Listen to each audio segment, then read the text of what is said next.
Hello అందరికీ జై భీమ్.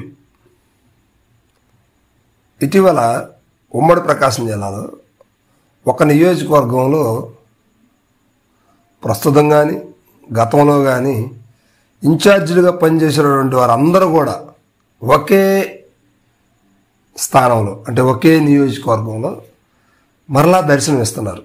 ఇది ఇటీవల జరిగిన ఎన్నికల ఓటమి తర్వాత ఈ నలుగురు కూడా అందుబాటులో ఉన్నారు. అంటే ఆ నలుగురు ప్రజలకి చెరువులో అందుబాటులో ఉన్నారు. ఇక్కడ ఇంకొక ట్విస్ట్ కూడా జరిగింది. ఒక మంత్రిని ఓడించి మంత్రి అయినటువంటి ఘనమైనటువంటి చరిత్ర కూడా కొండేపి నియోజకవర్గానికే ఉంది. ఉమ్మడి ప్రకాశం జిల్లా కొండేపి నియోజకవర్గం అంటే కీలకమైందని చెప్పుకోవచ్చు. రాజకీయ నాయకులటువంటి వాళ్ళు ఉద్దండులు ఇక్కడ పోటీ చేసినటువంటి పరిస్థితులు ఉన్నాయి.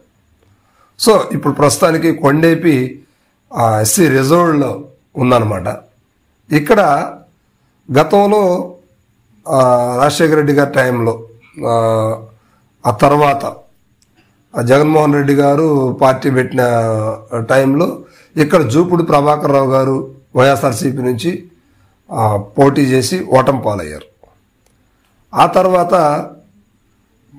మాదాసి వెంకయ్య గారు ఇక్కడ పోటీ చేసి ఓటమి పాలయ్యారు. రీసెంట్గా ఆదిమూలపు సురేష్ గారు మంత్రిగా ఉంటూ ఆయన కూడా కొండేపి నుంచి పోటీ చేసి ఓటమి పాలయ్యారు. ఈ 3 సార్లు కూడా గెలిచినటువంటి వ్యక్తి టీడీపీ నుంచి డోలా శ్రీ బాలవీరాంజనేయ స్వామి గారు గెలిచారు. ఈయన ఇప్పుడు కూటమి ప్రభుత్వంలో మంత్రిగా ఉన్నారు.